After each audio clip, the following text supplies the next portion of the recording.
Question क्या है, find 6 rational numbers between 3 and 4। 3 और 4 के बीच में हमको 6 रैशनल नंबर निकालना है। तो हम क्या करते हैं पहले भाई कि 3 और 4 को ऐड करेंगे तो हमको हो जाएगा 7। अब हम क्या करेंगे, 3 को 7/7 कर देंगे, इधर 4 को भी 7/7 कर देंगे। तो इसका आ जाएगा 21/7, इसका आ जाएगा 28/7। अब इसके बीच में जो है वो कितना निकालना है, 6 रैशनल नंबर। तो 22/7, 23/7, 24/7, 25/7, 26/7, 27/7, 1 2 3 4 5 6। तो 6 क्या है, 6 रैशनल नंबर हमने इसके बीच से निकाल दिया। इसमें क्या कह रहा है, 5 रैशनल नंबर निकालना है। किसके बीच में, 3/4 और 4/5 के बीच में। तो लिख लो 3/4 और 4/5 के बीच में 5 रैशनल नंबर लिखना है। ओके, तो पहले हम क्या करते हैं, इसको सेम करते हैं।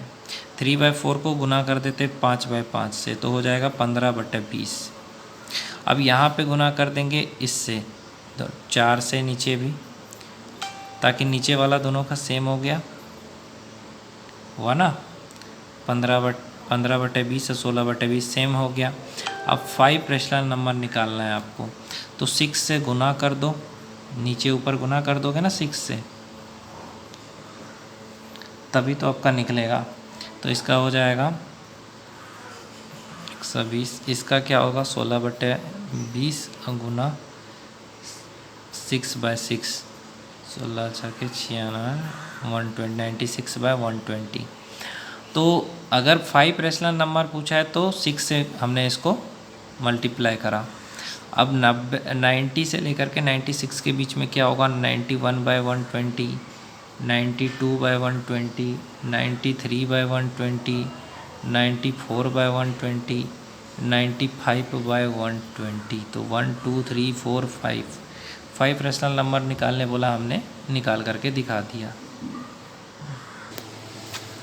देखो कितना आसान सवाल है। इसको हमको बताना है 36/100। तो अगर 36/100 है तो पहले हम 36 लिख लेंगे, 2 0 है तो 2 अंक के बाद यहाँ पे दशमलव लगा करके 0 कर देंगे। कितना आसान है कि नहीं है। और वहीं पे अगर ये सवाल इस तरह का हो जाए भैया कि आपका सवाल 1/11 हो जाए, तब क्या करेंगे आप, यहाँ पे समस्या है भैया। 11 लिखेंगे, यहाँ पे 1 लिखेंगे, ओके। 0 पॉइंट लगाएंगे तो यहाँ भी पॉइंट लगाते हैं।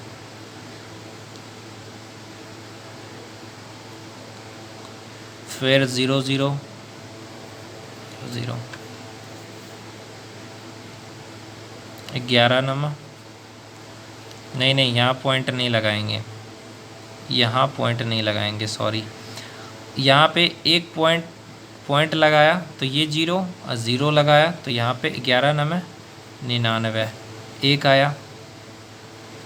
फिर क्या हुआ, फिर मैंने यहाँ एक 0 दिया तो मैं यहाँ भी एक 0 दूंगा, और यहाँ दशमलव है तो फिर एक 0 आ ही जाएगा। फिर 9 तो 99, फिर 1 आएगा, फिर यहाँ एक 0, फिर यहाँ एक दशमलव का 0 है ही, तो फिर 1 आएगा, फिर यहाँ एक 0 देंगे तो यहाँ भी एक 0, दशमलव का तो 0 है ही, 11 नंबर 99। तो ये ऐसे करके चलता जाएगा भाई, ऐसे करके क्या होगा, चलता जाएगा। ये जो चीज़ है 0 पॉइंट, ये 909 ये चल रहा है, 09 चल ही रहा है, 09 09 09 09 09 चल ही रहा है। तो अब हम इसको क्या करेंगे, लिखेंगे 0 पॉइंट,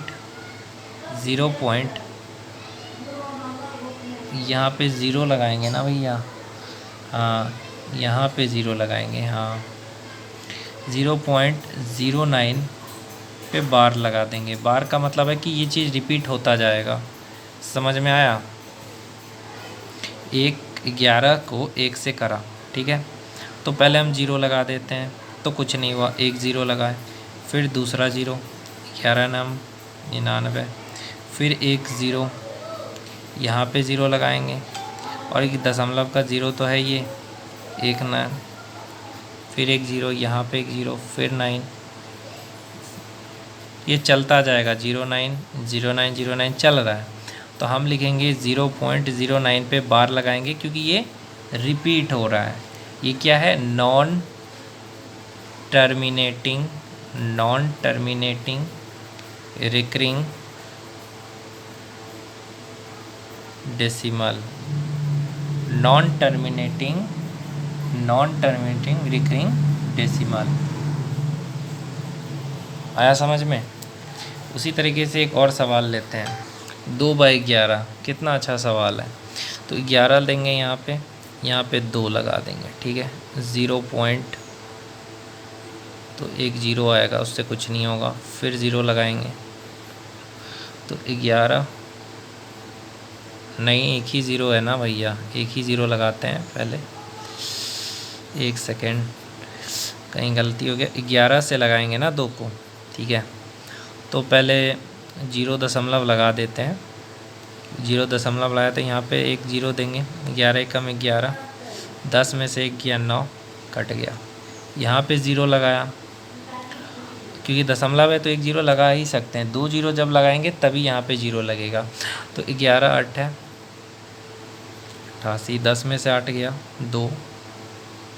अब जो है यहाँ पे लगा सकते हैं क्योंकि यहाँ पे दशमलव लगाया है ना भाई, 11, फिर रिपीट होने लगा, तो ये जो है वो रिपीट होता जाएगा, ये जो है ये रिपीट होता जाएगा, 18 18 ये रिपीट होता जाएगा। तो हम इसको कैसे लिख सकते हैं? 0.18 पे बार लगा देंगे क्योंकि ये रिपीट हो रहा है। इसको क्या कहते हैं? Non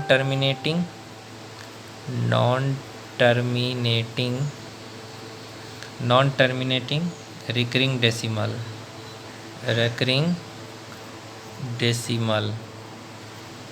okay. तो 2/11 का क्या हो गया भैया? 0.18 पे बार। तो इतना आप लोग को समझ में आ गया होगा, आई होप। अब इतना समझ में आ गया भैया, तो आप लोग के लिए 1-2 सवाल आप खुद करिएगा, प्रैक्टिस खुद हो जाएगा। जैसे मैं अगर आपको एक क्वेश्चन दे दूँ 1/7 का करिए, ये आपके लिए क्वेश्चन है, 1/7 का करिए, तो ये आप करिएगा। और अब मैं कुछ आगे पढ़ाऊँगा।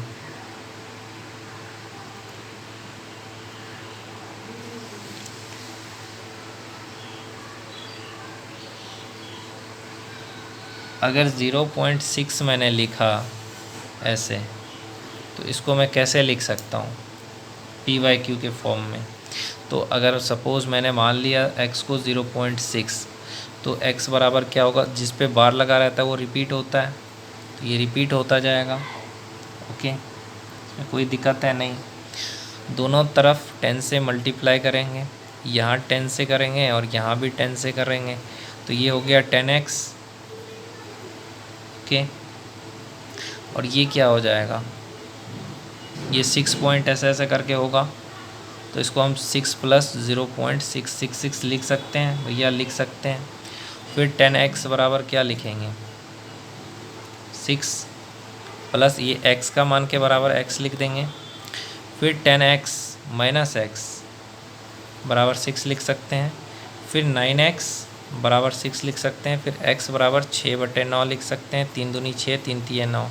तो x क्या हो जाएगा? x PYQ के फॉर्म में क्या हो गया? 0.6 को अगर PYQ के फॉर्म में लिखेंगे तो 2/3 इसका आंसर हो जाएगा। आया समझ में?